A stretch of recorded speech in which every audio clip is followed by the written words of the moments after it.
ఎప్పుడైనా ఆకాశంలోకి చూస్తూ ఈ నక్షత్రాలు, ఈ గెలాక్సీలు అసలిదంతా ఎక్కడ్నుంచి వచ్చింది అని ఆలోచించారా? ఏమీ లేని శూన్యం నుంచి ఇంత పెద్ద విశ్వమెలా పుట్టింది? రండి, ఈరోజు మనం ఈ మహారహస్యాన్ని ఛేదించే ప్రయత్నం చేద్దాం. ఇది కేవలం ఒక సైన్స్ పాఠం కాదు, మనం కాస్మిక్ డిటెక్టివ్స్గా మారి ఈ సృష్టి రహస్యమెనుకున్న ఆధారాలను వెతికే ఒక అద్భుతమైన ప్రయాణం. మన పరిశోధన ఈ ఒక్క ప్రశ్నతోనే మొదలవుతుంది. ఏమీ లేని స్థితి నుంచి ఈ కోటానుకోట్ల నక్షత్రాలు, గ్యాలక్సీలు, చివరికి మనం ఎలా ఉనికిలోకి వచ్చాం? ఈ మిస్టరీని సాల్వ్ చేయడానికి మన మొదటి క్లూ కోసం మనం టైం ట్రావెల్ చేయాలి. అసలు కాలం అనేదే పుట్టక ముందున్న ఒక స్థితికి వెళ్ళాలి. ఒక్కసారి ఊహించుకోండి, సుమారు 1380 కోట్ల సంవత్సరాల క్రితం. అక్కడ సమయం లేదు, స్థలం లేదు, ఏమీ లేదు, కేవలం అంతులేని గాఢమైన చీకటి, అదే శూన్యం. మన కథ మొదలయ్యేది ఇక్కడే. కాని మనం వెతుక్కుంటూ వెళ్తే దొరికిన మొదటి క్లూ ఈ శూన్యమనే ఐడియానే తలకిందులు చేస్తోంది. మనం శూన్యమంటే ఏమీ లేని చోటు అనుకుంటాం కదా, కానీ క్వాంటం ఫిజిక్స్ ఏం చెబుతుందంటే ఆ ఆలోచనే తప్పు. వాస్తవానికి శూన్యం అస్సలు ఖాళీగా ఉండదు. అదే మన దర్యాప్తులో దొరికిన మొదటి అత్యంత కీలకమైన ఆధారం. ఇది ఊహ కాదు, నిజం. 1948 నుంచే శాస్త్రవేత్తలు ప్రయోగాల ద్వారా ఇది నిరూపించారు. శూన్యం అనేది ఒక శక్తి సముద్రం లాంటిది. అక్కడ నిరంతరం శక్తి కణాలు పుడుతూ మాయమవుతూ ఉంటాయి. వీటినే క్వాంటం ఫ్లక్చుయేషన్స్ అంటారు. మన విశ్వరహస్యానికి తాళం చెవి ఇదే. ఈ ఆలోచన మనల్ని ఒక మైండ్ బ్లోయింగ్ పాసిబిలిటీ దగ్గరికి తీసుకెళ్తుంది. ఒకవేళ శూన్యం నుండి చిన్న చిన్న కణాలు పుట్టగలిగితే, ఎప్పుడో ఒకసారి చాలా అరుదుగా ఒక మహాశక్తివంతమైన ఫ్లక్చువేషన్ జరిగి ఏకంగా ఒక విశ్వమే పుట్టి ఉండొచ్చు కదా. ఈ ఐడియానే మన కేసులో మొదటి అనుమానితుడు. సరే, మనకు ఒక కారణం దొరికింది. కానీ ఇక్కడే ఒక పెద్ద సమస్య ఎదురవుతోంది. ఇంత పెద్ద విశ్వాన్ని సృష్టించడానికి చాలా శక్తి కావాలి. మరి ఆ శక్తి ఎక్కడ్నుంచొచ్చింది?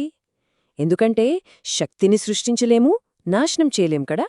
ఈ చిక్కుమురిని విప్పేదే మన రెండవ క్లూ. సైంటిస్టులు జీరో ఎనర్జీ యూనివర్స్ అనే ఒక అద్భుతమైన సిద్ధాంతాన్ని ప్రతిపాదించారు. దీని ప్రకారం మనం చూసే ప్రతి వస్తువు, ప్రతి నక్షత్రం, ప్రతి గెలాక్సీ ఇదంతా పాజిటివ్ ఎనర్జీ. కాని ఈ పాజిటివ్ ఎనర్జీని బ్యాలెన్స్ చేయడానికి ఈ విశ్వాన్ని ఒకదానితో ఒకటి కలిపి ఉంచుతున్న గురుత్వాకర్షణ శక్తి నెగటివ్ ఎనర్జీగా పనిచేస్తుంది. మరి ఈ పాజిటివ్ ఎనర్జీని, నెగటివ్ ఎనర్జీని కలిపితే మొత్తం కాస్మిక్ బ్యాలెన్స్ ఎంత? నమ్మశక్యంగా లేదు కాని సమాధానం 0. మన విశ్వంలో ఉన్న మొత్తం పాజిటివ్ ఎనర్జీ మొత్తం నెగటివ్ ఎనర్జీకి సమానంగా ఉంటుంది. అంటే విశ్వం పుట్టడానికి బయటనుంచి ఎలాంటి శక్తి అవసరం లేదు. అది భౌతికశాస్త్ర నియమాలను ఉల్లంఘించకుండానే శూన్యం నుంచి పుట్టగలదు. కాస్మాలజిస్ట్ అలన్ గుత్ దీన్ని చాలా సింపుల్గా చెప్పారు. విశ్వం ఒక అల్టిమేట్ ఫ్రీ లంచ్ లాంటిది. మనం చూస్తున్న ఈ పదార్థమంతా ఒక గ్రాండ్ మీల్ అయితే, దానికి బిల్లు కట్టింది గురుత్వాకర్షణ అనే నెగటివ్ ఎనర్జీ. సో ఫైనల్గా కాస్మిక్ అకౌంట్ బ్యాలెన్స్ 0. ఓకే, మన డిటెక్టివ్ కథలో ఇప్పుడు 2 ముఖ్యమైన ఆధారాలు దొరికాయి. పుట్టుకకు కారణం క్వాంటం ఫ్లక్చువేషన్, దానికి పద్ధతి జీరో ఎనర్జీ. కాని ఇంకో పెద్ద ప్రశ్న మిగిలే ఉంది.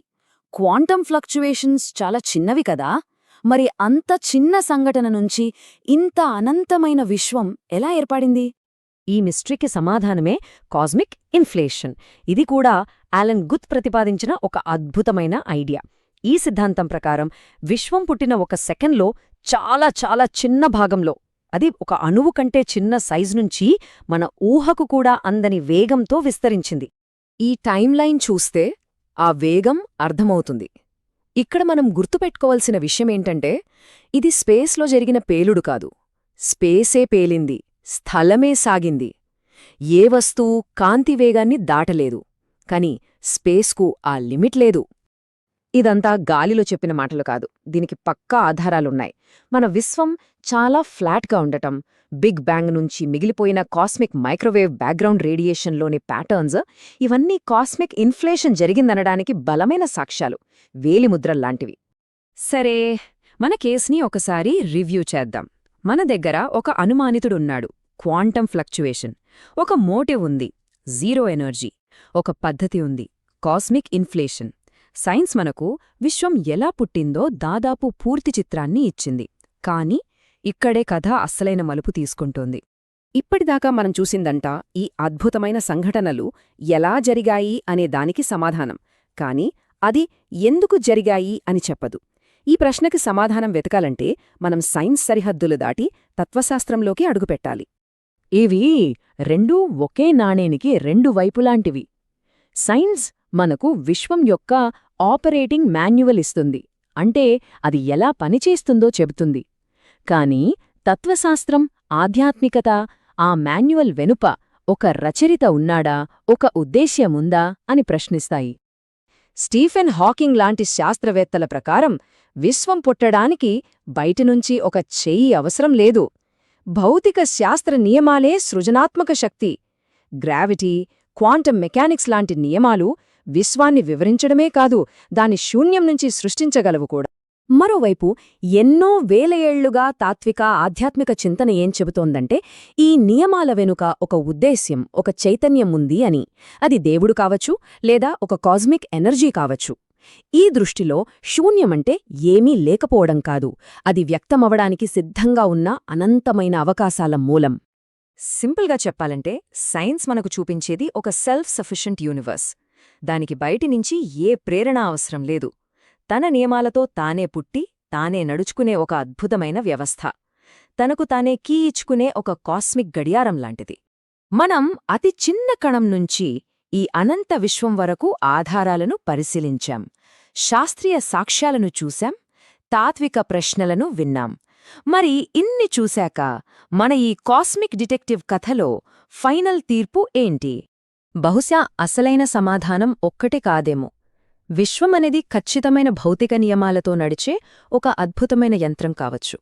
అదే సమయంలో దాని ఉనికి వెనుక ఉన్న అసలు కారణం మనకు ఇంకా అంతుచిక్కని ఒక గాఢమైన రహస్యం కూడా కావచ్చు. ఒకవేళ రెండు నిజమే అయితే, చివరికి మనం ఈ ఒక్క ప్రశ్నతో మిగిలిపోతాం. మనం కేవలం భౌతిక నియమాల వల్ల పుట్టిన ఒక అదృష్టకరమైన కాస్మిక్ యాక్సిడెంటా, లేక మన ఉనికి వెనుక ఇంకా లోతైన అర్థమున్న ఒక కథలో మనం భాగమా?